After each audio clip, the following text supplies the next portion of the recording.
Once upon a tabletop, some adventurers gathered to improve their community, which isn't nearly as boring as it sounds. Hey everyone, I'm Jonathan Rutledge, and this is episode 4 of Colonial Cardia, Lark's Landing, a 5th edition Dungeons & Dragons game being played at a local board game cafe called the Devil's Bench. It's the morning of the birthday of Shen, the Dwarven Ranger, and the adventurers are preparing to go out into the jungle. Their goal is to lead their dwarven friend Deltria to the Singing Stone so she can determine if it's a good location for a mine. Joining them are 2 members of the militia, Siha, a half-orc woman they rescued a few days earlier, and a sturdy dwarf named Haram, who Kordak, the half-orc fighter, immediately recognizes as his drill sergeant from his military days.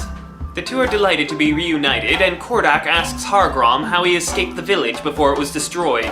Haram explains that he managed to survive by luck, and when he got his chance, he ran. He knew when to accept defeat at the hands of the Samvidian Empire. When Kordak expresses he's surprised he hasn't seen the sergeant until now, Haram explains that he's been seasick for the past 4 months. A lot of dwarves have trouble on water. Leaving the rest of catching up until later, the group heads out into the jungle. It's a 1-hour trek to the Singing Stone. As they approach, they hear the familiar singing of the stone. However, Shen notices that there's another sound there as well. Stor, the goblin monk, sneaks ahead to investigate. Expecting to find some great danger, he's relieved to find nothing more than a group of 10 boars rooting around the edges of the clearing. He returns to the group and they continue moving forward, now discussing the topic of bacon. However, as they draw near, 2 massive 10-foot tall boars come out of the jungle behind them, charging. Kordak and Hargram's armor luckily turn the blows as battle is joined. The adventurers quickly guess that the smaller boars are piglets and set about hacking down the larger parents. Just when they're thinking this battle won't be too difficult, a 3rd boar charges in from the side, nearly skewering Shen. Balzar, the Dragonborn cleric, quickly heals his companion. From there, the battle seems to turn against them. The boars start doing a lot more damage. Kordak deals what he was sure would be a killing blow to one of them, only to see it rise back to its feet. Eventually, that one is slain. Gilgan, the human mystic, uses wind to force the boar by Shen to its knees. Siha is able to finish it off. They're down to just 1 tough boar, but the ground starts to rumble. The ground thuds as if there's something massive walking up to them. Then, down from the canopy of leaves above them, a giant reptilian head descends. It picks up the remaining boar, and large scaly legs step over the group as it continues on its way. The adventurers don't know if they should be relieved that the battle is over or terrified of this monstrosity they've just seen. Deltria is ready to go home, but she decides to finish what she came out here to do. She goes ahead with the 2 militia members to survey the clearing around the Singing Stone. The adventurers hang back to heal what wounds they can and to prepare the giant boars to be taken back to camp. While they're at it, they also rope together all of the giant boar piglets. The settlement has some farm animals, but these boars could go a long way to feeding the people. Deltria and Hargram share Shen's fascination for the Singing Stone. Deltria determines that this is indeed a good place for a mine, however she's worried about that massive beast she'd just seen. She says the mine might have to wait until the area is safer. They head back to camp where they hand the pigs off to farmers. The new meat is warmly accepted. Shen immediately goes off to rest and recover from his wounds. He spends a lot of time contemplating the magical coin he'd found that morning. He's wondering if it's some kind of backhanded gift from his god to have received such a blessing and then nearly be killed both in the same day.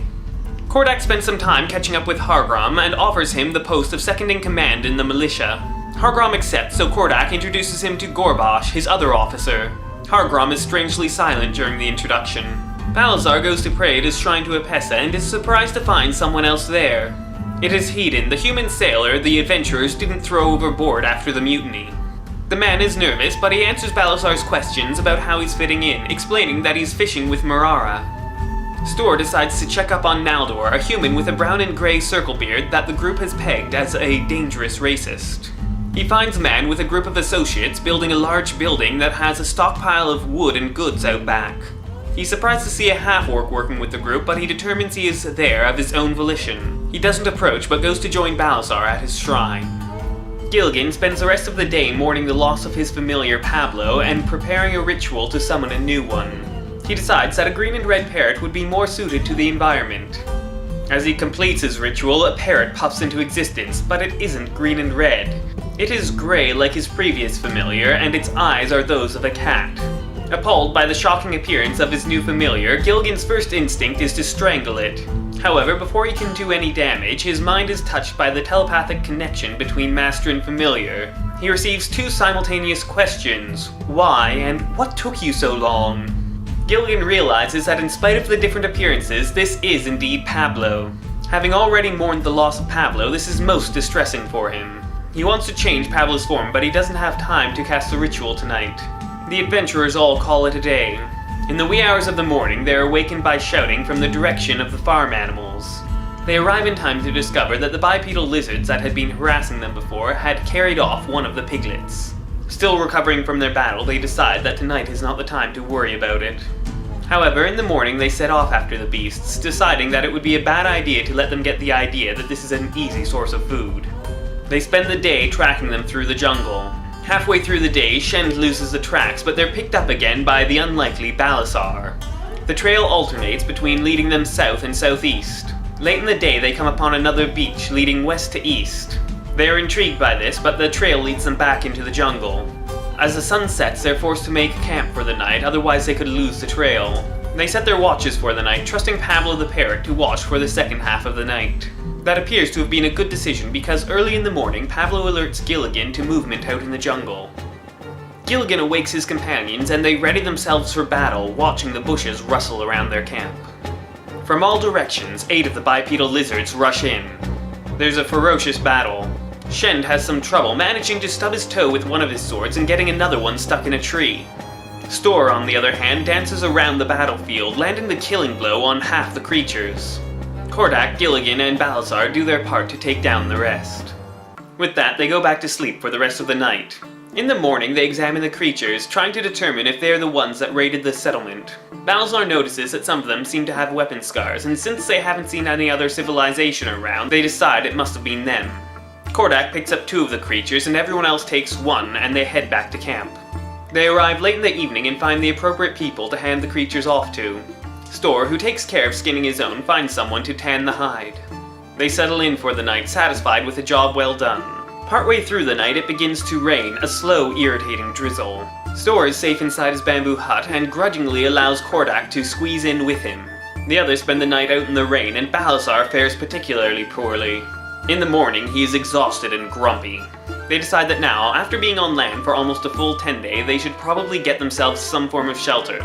They decide to build themselves a sturdy log cabin at the top of the hill that they can later expand into a fort. Kordak had already been planning to build such a structure with his militia. And there, discussing their building plans in the rain is where this session comes to an end. Thanks for watching. If you enjoyed this video, please do like and subscribe. It helps encourage me to keep making these videos. If you want to support the channel, there's a link down in the description below, as well as a link to my website where you can buy chainmail from me. And that's all for today. Come back in a week to find out what happens next, once upon a tabletop.